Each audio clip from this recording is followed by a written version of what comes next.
அரசினுடைய நிதிநிலை அறிக்கையொட்டி ஒரு நீண்ட அறிக்கை கொடுத்துருக்கிறேன். அதை ஒட்டி ஒரு ஒரு முக்கிய முடிவு ஒன்று எடுத்திருக்கேன். நான் அதுக்காக தான் இன்னைக்கு உங்களை பார்க்க வந்திருக்கிறேன். ஒன்றிய நிதியமைச்சர் நிர்மலா சீதாராமன் அவர்கள்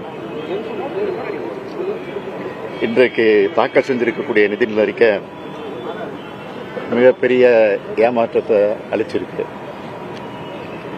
3வது முறையும் வாக்களித்த மக்களுக்கு இந்த பாஜக கூட்டணி அரசு எந்த நன்மையும் செய்ய தயாரா இல்லை என்பதை இந்த நிதிநிலை அறிக்கை தெளிவாக காட்டுது.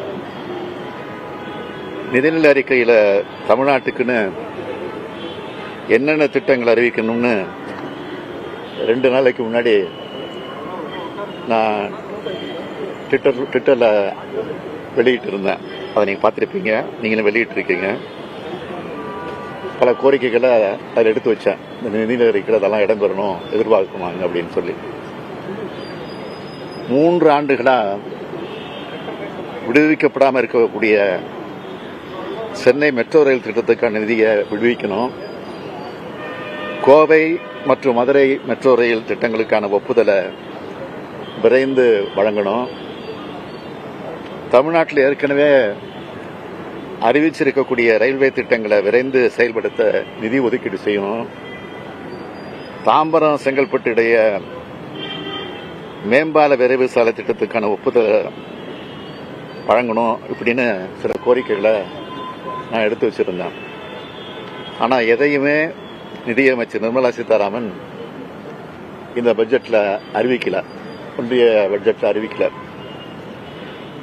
மைனாரிட்டி பாஜகவை மெஜாரிட்டி பாஜக ஆக்கின ஒரு சில மாநில கட்சிகளை திருப்திப்படுத்துகிற வகையில் ஒரு சில மாநிலங்களுக்கு மட்டும் சில திட்டங்களை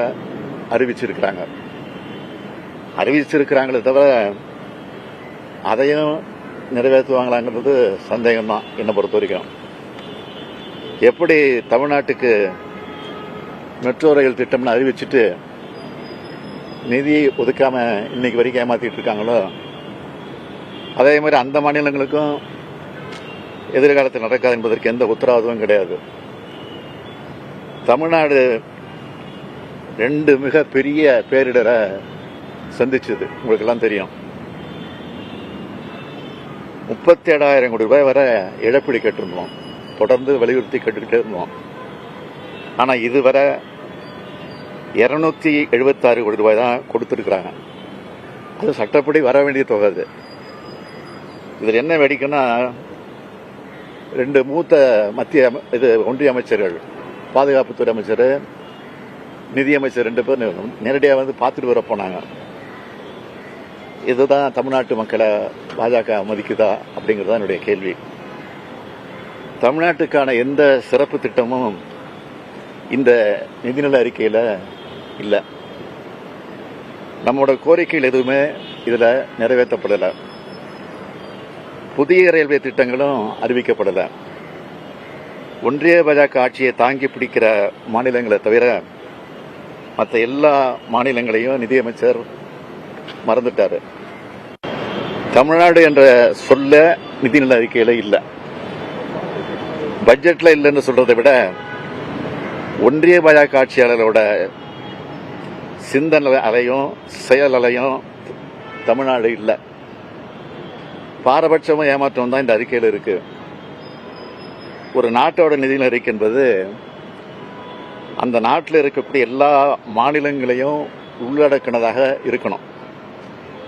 அந்த வகையில் இந்த நிதி ஒதுக்கீட்டில் நீதி இல்லை, அநீதி தான் அதிகமாக இருக்கு. அரசியல் தேர்தல் களத்தில் பார்த்துக்கலாம், இப்போ எல்லாரும் இணைஞ்சு நாட்டுக்காக பணியாற்றணும் அப்படின்னு பிரதமர் நேற்று தான் சொல்லியிருக்காரு. எல்லா பத்திரிகையிலும் வந்திருக்கு. ஆனால் நேற்று அவர் சொன்னதுக்கு எதிராக இன்னைக்கு அவருடைய அரசினுடைய நிதிநிலை அறிக்கை அமைஞ்சிருக்கு.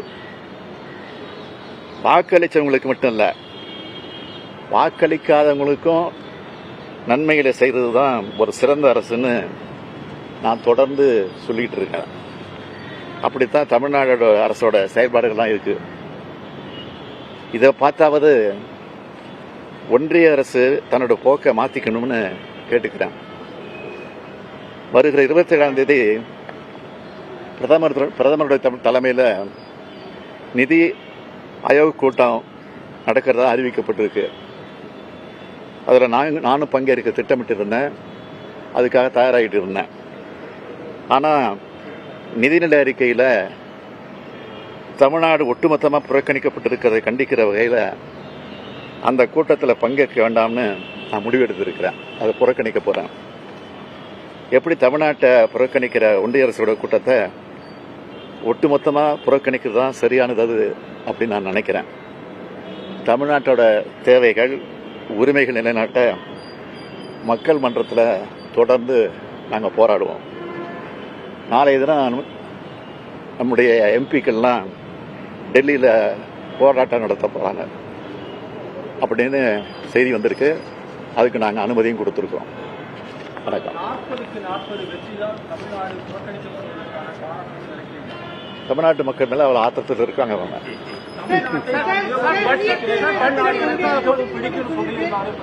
தமிழ்நாட்டு மட்டும் சொன்னார், திருக்குறளும் பிடிக்கும்னு சொன்னார். திருக்குறள் கூட ஒரு வார்த்தை கிடையாது. தமிழ்நாடுங்கிற ஒரு வார்த்தை கிடையாது பட்ஜெட்டில்.